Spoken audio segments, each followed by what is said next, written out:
দেশের প্রশাসনিক প্রাণকেন্দ্র সচিবালয়ে অগ্নিকাণ্ডের ৭ নম্বর ভবনটির ৬ থেকে ৯ তলা পর্যন্ত ৪টি ফ্লোর পুড়ে ছাই হয়ে গেছে।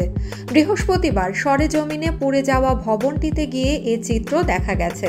জানা গেছে, ছাই হয়ে যাওয়া ফ্লোরে যুব ও ক্রীড়া মন্ত্রণালয়, শ্রম ও কর্মসংস্থান মন্ত্রণালয়, ডাক ও টেলিযোগাযোগ বিভাগ, স্থানীয় সরকার বিভাগ, পল্লী উন্নয়ন ও সমবায় বিভাগ এবং সড়ক পরিবহন ও মহাসড়ক বিভাগ ছিল।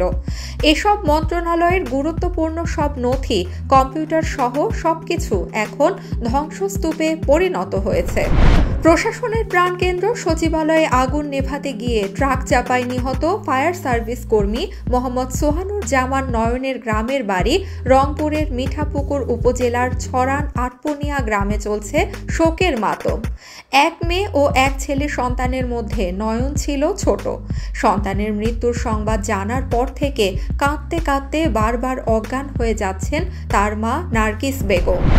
ফায়ার ফাইটার নয়নের এই অকাল মৃত্যুর পর নানা মহলে প্রশ্ন উঠছে, ফায়ার সার্ভিস কর্মীরা যখন রাস্তায় দাঁড়িয়ে আগুন নেভানোর কাজ করছিলেন তখন পুলিশ কেন রাস্তা বন্ধ করে দেয়নি?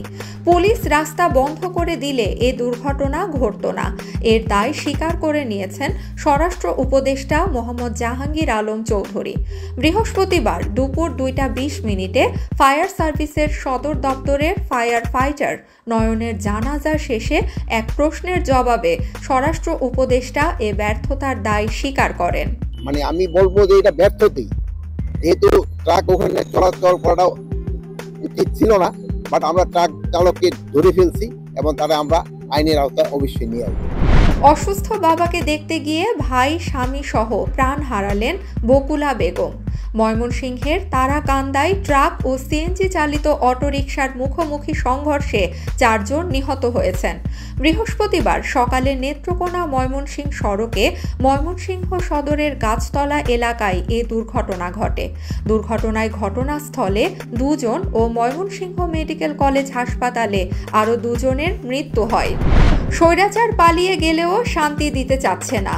এই সমাজ ও দেশকে অস্থির করার জন্য ষড়যন্ত্র চালিয়ে যাচ্ছে বলে মন্তব্য করেছেন জামায়াতে ইসলামীর আমির ডাক্তার শফিকুর রহমান। বৃহস্পতিবার সকালে খুলনার ডুমুলিয়া উপজেলার 18 মাইল মোড়ে এক পথসভায় প্রধান অতিথির বক্তব্যে এসব কথা বলেন জামায়াত আমির। চাঁদপুরে জাহাজে 7 খুনের রহস্য উদ্ঘাটন এবং জড়িত ব্যক্তিদের বিচার সহ বিভিন্ন দাবিতে আজ বৃহস্পতিবার রাত 12টা থেকে অনির্দিষ্টকালের কর্মবিরতিতে যাচ্ছেন নৌযান শ্রমিকেরা। আজ দুপুরে বিষয়টি নিশ্চিত করেছেন বাংলাদেশ নৌযান শ্রমিক ফেডারেশন সভাপতি মোহাম্মদ শাহ আলম। গায়ে পড়ে ঝগড়া করে শাস্তি পেলেন কোহলি।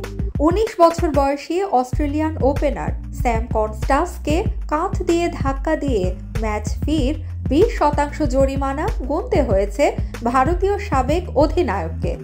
আজ বৃহস্পতিবার মেলবোর্ন টেস্টে টসে জিতে ব্যাটিংয়ে নেয় অস্ট্রেলিয়া। এরপর অস্ট্রেলিয়ার ইনিংসে 10 ওভারের খেলা শেষ হলে অপ্রত্যাশিত এই ঘটনা ঘটে।